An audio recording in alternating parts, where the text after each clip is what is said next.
Assalamualaikum warahmatullahi wabarakatuh.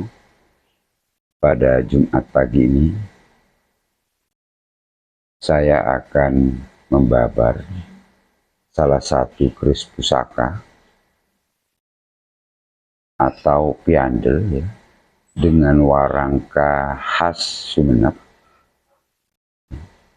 Handle-nya kalau kita amati ini saya perdekat ya, berbentuk handle kocuk marenges, warangkanya jurikin katanya yang sini dengan ornamen ukiran seperti ini. Pendoknya khas Sumeneb juga ya, kita amati detail handle dan warangkanya. Bisa pemirsa lihat.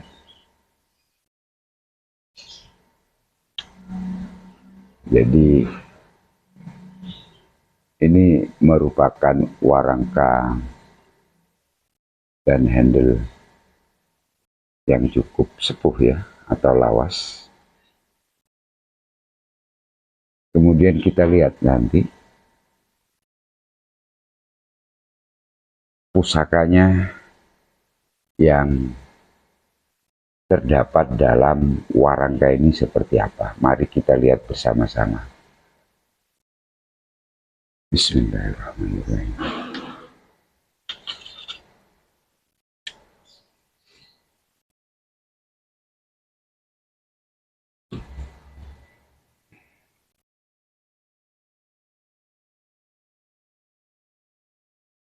Ini bilah pusakanya ya. Jadi bisa pemirsa amati. Ini saya dekatkan. Jadi keris pusaka ini memiliki dapur Pandawa. Ya. Memiliki dapur Pandawa dengan panjang bilah 34,5 cm. Ya. Kemudian yang kedua, saya babar juga deskripsi lengkap pusaka ini. Jadi karena memiliki dapur Pandawa, maka bisa dilihat ricikan dari keris pusaka ini. Nah ini saya dekatkan, saya fokuskan. Ricikannya memiliki sekar kacang, bentuknya ini luwes, ramping. Kemudian yang kedua, jalannya juga ramping, kecil ya, dan luwes. Yang ketiga, lambe gajahnya tunggal hati. Kemudian ada belumbungan atau pijitan ya. Ya. Kemudian sogokan rangkap. Bawang sebungkulnya kecil, padat. Kemudian ada serawian. Kemudian di belakang ini, gonjo belakang terdapat ripandan dan greneng. Jadi bisa diamati pemirsa ini. Gandiknya ada sekar kacang yang tadi ya. Gonjo sekarang. Gonjonya bentuknya seperti ini. Sabit rontal. Kalau pemirsa lihat, keris pusaka ini dalam kondisi tidak diminyaki ya, kondisi kering, tapi seolah-olah basah. Tempat lipatnya sangat lumer, sangat padat, sangat rapat. Dan kalau saya pegang, ini saya sentuh, saya elus, ini halus ya. Jadi pada pamor juga demikian. Ini saya shoot dulu, saya angkat. Ini tidak menggunakan kamera blitz, jadi hanya menggunakan bantuan sinar matahari. Bisa pemirsa lihat.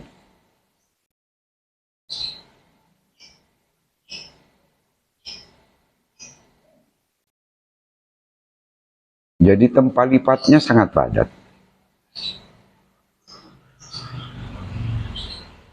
Antara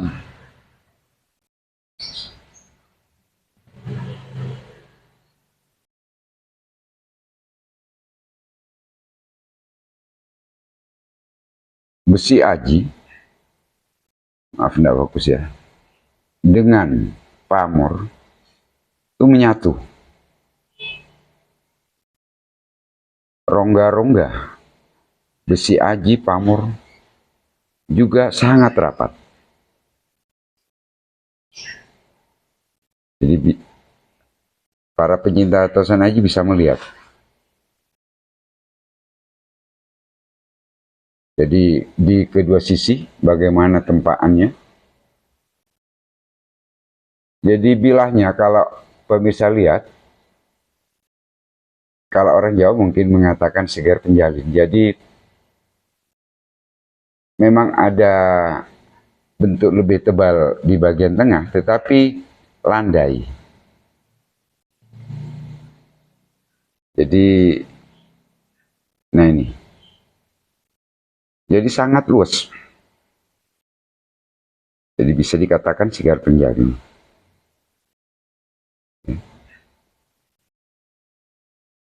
Dimensinya sudah saya ukur lengkap mengenai pusaka ini. Jadi keris pusaka ini saya ulangi lagi tadi memiliki panjang 34,5 cm. Kemudian yang kedua ya, yang kedua panjang gonjo. Jadi panjang gonjo di sini nih 7,6 cm. Tinggi gonjo, maksudnya tinggi gonjo yang ini yang lurus lubang paksi di sini dari bawah ke atas itu 5 mili. Ya. Tinggi gonjo 5 mili. Kemudian lebar separuh panjang bilah. Jadi lebar di sini, jadi panjang bilahnya berapa? Separuhnya saya ukur ini 1,6 mm. Tebal, ya. Tebal di separuh panjang bilah di sini, yang di tengah ini saya ukur 3 mili. Sehingga semakin ke samping mendekati sisi tajam ini semakin tebalnya semakin kecil. Ya, dari 3, 2,5, 2 mili sampai ke bagian pinggir. Ya. Tebal gonjo pada lubang peksi di tengah ini saya ukur dari atas ke bawah ini sekitar 9 milimeter. Panjang peksi di sini di dalam ini 7 mm. Nanti pada akhir video ini saya buka. Kemudian yang berikutnya diameter peksi. Nah, diameter peksi ini bervariasi. Kalau di pangkal itu 6 mm. Bentuknya agak oval ya. Jadi ada yang 6,5 mm dan seterusnya. Di tengah semakin kecil 5 mm. Kemudian ada pinggangnya nanti peksinya. Itu semakin mengecilnya 4 mm.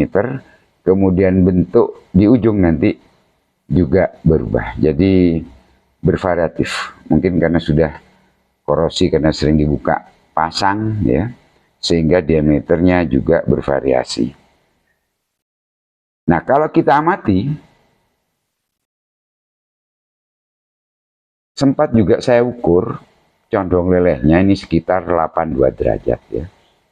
Kemudian berat net atau bersih dari bilah pusaka ini tanpa handle dan ini mendaknya ini beratnya 137 gram.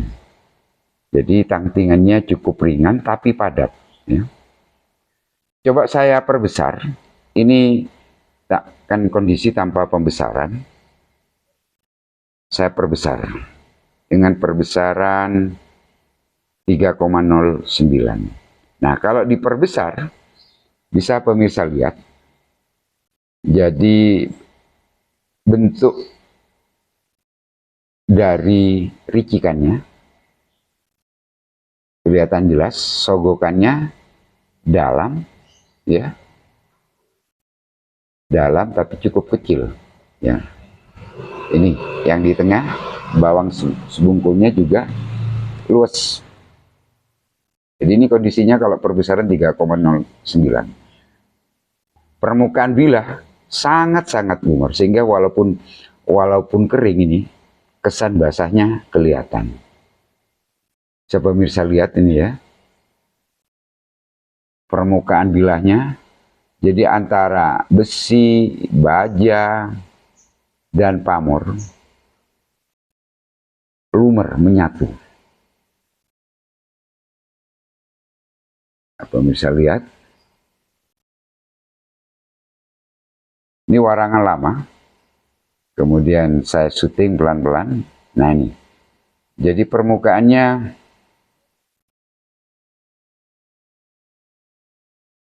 bisa diamati pemirsa dengan jelas. Jadi kalau saya dekatkan, sangat kelihatan bahwa tempat lipat pembuatan pusaka ini dibuat oleh Empu dengan sangat teliti dan matang. Nah ini wadidangnya, bentuknya. Saya bisa lihat bagian muka, bisa dekatkan lagi. Jadi sekar kacangnya, kemudian ujung dari gonjonya, ini ya posisinya, kemiringannya. Tentunya bagi pemirsa yang sudah banyak berkecimpung dan pengalaman melihat bangun pusaka seperti ini, tentunya bisa memprediksi mengenai estimasi tangguhnya.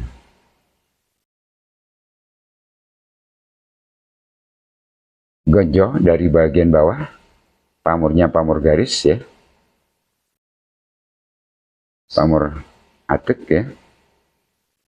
Sedangkan permukaan dari gonjonya bisa pemirsa lihat, nih ganti separuhnya. Kita ulangi lagi, saya dekatkan biar pemirsa bisa melihat bentuk permukaannya terkesan basah, terkesan berminyak. Padahal ini sudah lebih dari 1 bulan tidak diminyaki.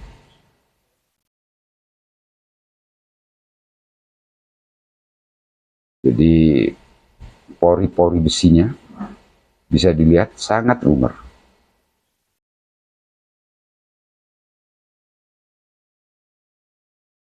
Dengan panjang bilah, kemudian tangtingan dan bangun seperti ini, kalau menurut saya pribadi estimasi dari melihat sor-soran, estimasi saya ini adalah salah satu pusaka keraton atau kerajaan yang ada kaitannya dengan kerajaan pada masa era transisi Majapahit ke Demak. Karena Luk 5 Luk Ningrat, maka pusaka ini ada kaitannya dengan keberadaan putra dari Sultan Trenggono, yaitu Sultan Demak yang ketiga, yang memerintah di Madiun, atau tepatnya kalau sebelum nama Madiun itu adalah Purabaya, yang dipimpin oleh Pangeran Timur. Ya. Jadi kalau melihat eluknya, maka ciri khas Demak kelihatan, kerajaan Demak. Jadi kalau Luk Pandawa, Luk 5 pada zaman kerajaan hanya putra-putra raja atau para pangeran dan turunnya yang boleh nyikep, katanya orang Sumenep, ya, atau mewariskan pusaka seperti ini. Nah, kebetulan ini yang jadi pertanyaan, kenapa pusaka ini turun-temurun berada di Sumeneb? Ini tentunya kita harus mengulas sejarah sedikit ya. Kenapa? Salah satu putra dari Raden Fatah menjadi adipati Sumeneb, yaitu Tumenggung Kanjuruhan. Itu bersaudara dengan Sultan Trenggono. Kemudian saya juga memiliki silsilah yang ada kaitannya dengan keris ini. Karena terasa saya juga sebenarnya dari Raden Fatah ke Sultan Trenggono dan Patiunus. Jadi dari Pancerlaki saya ada kaitannya. Ya alhamdulillah, berarti jodoh jatuh ke saya ini. Kenapa saya pertegas ini menunjukkan identitas Madiun sepuh yang pertama, yaitu pada zaman peralihan dari Demak ke Pajang pada saat Pajang dipimpin Sultan Hadiwijaya. Jadi pengangkatan Pangeran Timur itu sebenarnya setelah ayahandanya meninggal sebagai Sultan Demak, terjadi perpindahan kekuasaan ke Sultan Hadiwijaya Pajang, maka yang diangkat oleh Sultan Hadiwijaya yaitu adalah Pangeran Timur yang bergelar Raden Ronggo Jumeno. Itu pengangkatannya sekitar 18 Juli 1568. Kita lihat peksinya biar pemirsa tidak penasaran kenapa saya katakan ini merupakan salah satu keris pusaka pada era Pajang ya. Tapi pembuatannya ya kemungkinan bisa saja pada era Demak diwariskan kepada Sultan Trenggono, dari Trenggono diwariskan kepada Pangeran Timur yang memimpin Purabaya, kemudian berubah nama Madiun. Kita lihat peksinya, identitasnya ada di sini. Mari kita lihat bersama-sama. Bismillah.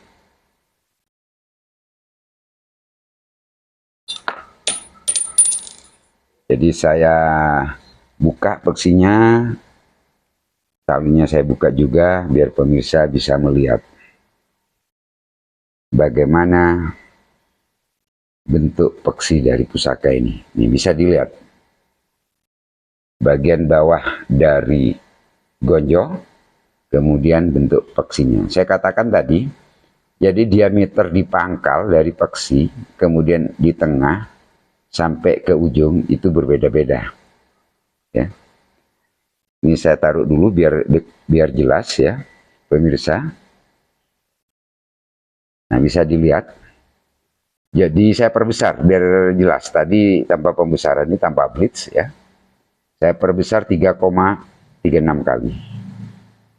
Bentuk ujung peksinya ada mengatakan kalau sekarang pentol korek. Kalau saya sesuai filosofinya, ini saya katakan kudut melati ya. Karena tuahnya diharapkan yang pegang ini juga harum namanya. Jadi bisa pemirsa lihat. Jadi lumer, padat, kalau dipegang sangat halus. Nih, ya. Jadi bagian sini, ini saya kembalikan ke posisi, nah ini lebih kecil diameternya. Mungkin karena dibuka, dipasang, tapi ini sangat halus juga. Tempat lipatnya padat. Jadi mirip-mirip dengan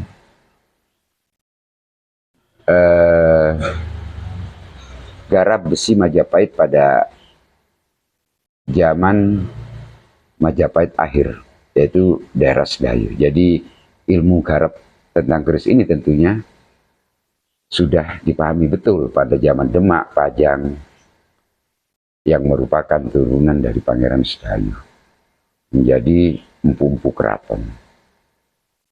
Jadi ini ya, yang saya katakan, ini tanpa pembesaran. Jadi kalau diperbesar, pemirsa bisa lihat, saya ulangi lagi, bentuk peksinya bagaimana. Ini perbesaran 3,72 kali.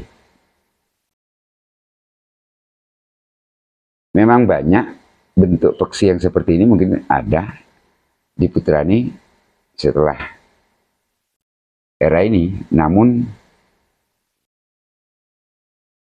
Materialnya tentunya tidak sama, penempatannya juga tidak sepadat ini. Ini saya perdekat. Ini sangat lumer.